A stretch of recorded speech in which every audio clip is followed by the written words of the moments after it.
Le 12 juin, le SINEG a tenu son assemblée générale à la Maison de la Mécanique. Principale annonce pour le syndicat national de l'équipement des grandes cuisines, la nomination officielle de Pierre-Alain Augagneur au poste de président. Durant l'assemblée générale, les membres du SINEG ont dressé un bilan des actions engagées par le syndicat. L'année 2012 a été synonyme de légère baisse pour les professionnels du secteur, qui ont connu une diminution des ventes de 2% par rapport à 2011, avec un chiffre d'affaires global de 610 millions d'euros.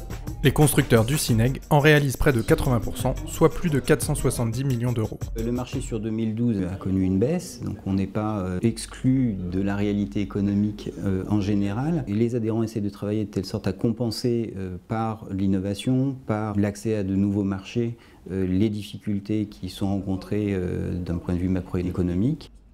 Je dirais que, vu le contexte économique, ils s'en sortent plutôt pas si mal que ça. On constate ce dynamisme, on constate cette envie de toujours avancer, de toujours progresser, et à aucun moment on constate, on ne voit nos chefs d'entreprise baisser les bras face à l'adversité.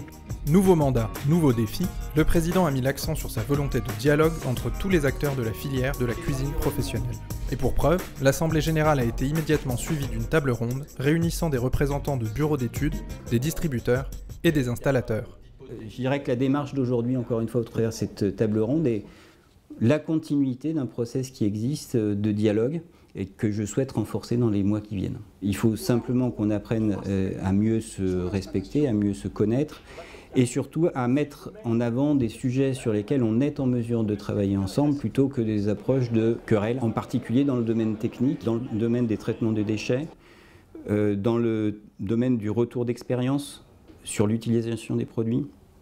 On a beaucoup de choses à s'apprendre. L'une des principales préoccupations du SINEG évoquée lors de cette table ronde, la problématique de la collecte des équipements en fin de vie. Le SINEG a mis en place depuis déjà 2007 une filière pour retraiter ses déchets, mais aujourd'hui de nouveaux thèmes arrivent et qui ne sont pas spécifiquement européens, mais là aujourd'hui beaucoup plus franco-français, qui sont les DEA, c'est-à-dire les déchets d'équipements d'ameublement. Ce qu'on souhaite, et on est déjà pour parler avec les installateurs et avec des organismes qui gèrent le traitement des déchets, on essaye de mettre en place une filière qui nous permettrait de traiter la préoccupation du chantier de la cuisine de la façon la plus large possible, à commencer par ces déchets d'équipements électriques et électroniques et ces déchets d'éléments d'ameublement. Autre thématique abordée avec tous les acteurs de la filière, le problème de l'entretien et de la maintenance des équipements. Donc, il faut savoir comment on peut arriver à mieux assister d'une certaine manière nos installateurs qui sont en charge de la maintenance pour faire comprendre à leurs clients utilisateurs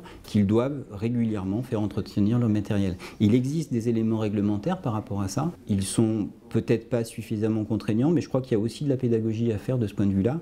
Et ça fait partie, à mon avis, des axes de travail qu'on peut faire intelligemment ensemble. Pour clore la journée, tous les participants ont partagé un déjeuner élargi avec des invités de la profession où ils ont pu continuer d'échanger et de débattre. L'année 2013 s'annonce dense pour les 48 membres du SINEG qui tenteront de rallier à leur cause de nouveaux membres. Je pense qu'il y a à travers le SINEG une vraie valeur ajoutée qu'il faut mieux qu'on fasse connaître pour obtenir un peu plus d'adhérents. En particulier, les sujets des DEA et des D3E sont des sujets qui peuvent intéresser probablement des non-adhérents actuellement du SINEG et qui pourraient trouver un intérêt à participer à nos travaux et à nous rejoindre.